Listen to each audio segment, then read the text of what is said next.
Atmospheric refraction. Refraction जो है वो हमारे एटमॉस्फेयर में भी होता है और इसकी वजह से हमें काफी मजेदार चीजें देखने भी मिलती है। अब ये एटमॉस्फेयर में रिफ्रैक्शन होता क्यों है? वैसे तो हमने देखा है कि अगर एक जैसा मीडियम हो तो लाइट तो बेंड होगी नहीं, मतलब हवा में से ही जाएगी और हवा में ही आएगी, तो मीडियम तो बदला नहीं, फिर लाइट अपनी डायरेक्शन क्यों बदले? हमारा एटमॉस्फेयर जो है वो सिर्फ एयर से नहीं बना है। एयर के अलावा कई और चीजें हमारे एटमॉस्फेयर में होती है और उसके अलावा हमारे एटमॉस्फेयर की 5 अलग-अलग लेयर्स हैं, जिनका नाम है नीचे से ऊपर की तरफ ट्रोपोस्फियर, जिसमें हम लोग रहते हैं। उससे ऊपर स्ट्रेटोस्फियर, उससे ऊपर मीजोस्फियर, थर्मोस्फियर एंड एक्सोस्फियर जो सबसे बाहर होता है। एक्सोस्फियर सबसे बाहर की तरफ होता है, थर्मोस्फियर सबसे बड़ा होता है। ये सारे के सारे लेयर्स के नाम हैं, आपको याद रखने की जरूरत नहीं है, ये बस आपकी इंफॉर्मेशन के लिए है। हर एक लेयर दूसरी लेयर से काफी ज्यादा डेंस होती है। अब तो हमने देखा है कि अगर एक मीडियम दूसरे मीडियम से ज्यादा डेंस है तो रिफ्रैक्शन तो होना जरूरी है कि नहीं? तो हम जब सनराइज या सनसेट देखते हैं तब क्या होता है?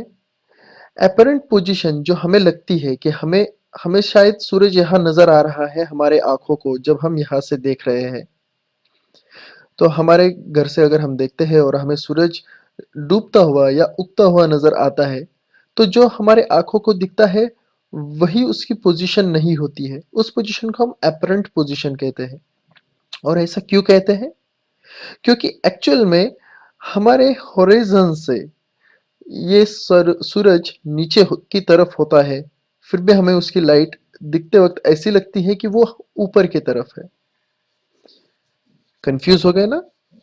चलो आसान शब्दों में समझाता हूँ।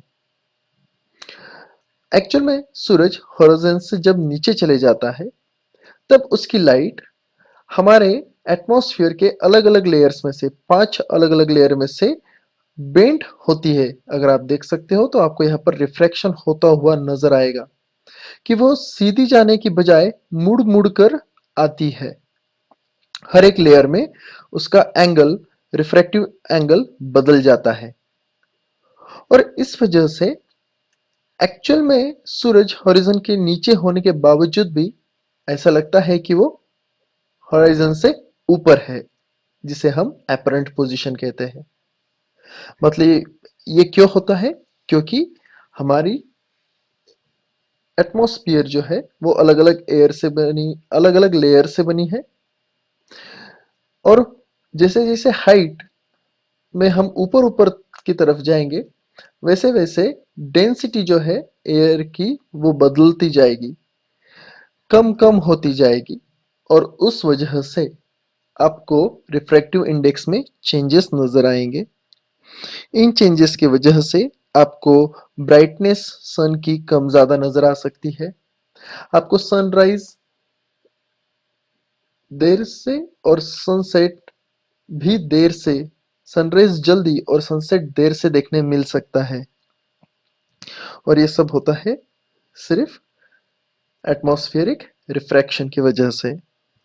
इसके अलावा हम रात में चांद या फिर तारों को जिस जगह देखते हैं उस जगह से वो थोड़ा दूसरी तरफ होते हैं, मतलब हम जहां उन्हें सोचते हैं वो वहीं पर नहीं होते हैं। अब आप कहोगे सर मेरे आंखों को जहां दिखता है वहां पर नहीं होगा, तो कहाँ होगा? वो उसी जगह से थोड़ा बाजू में होगा। और इस ऐसा क्यों होगा?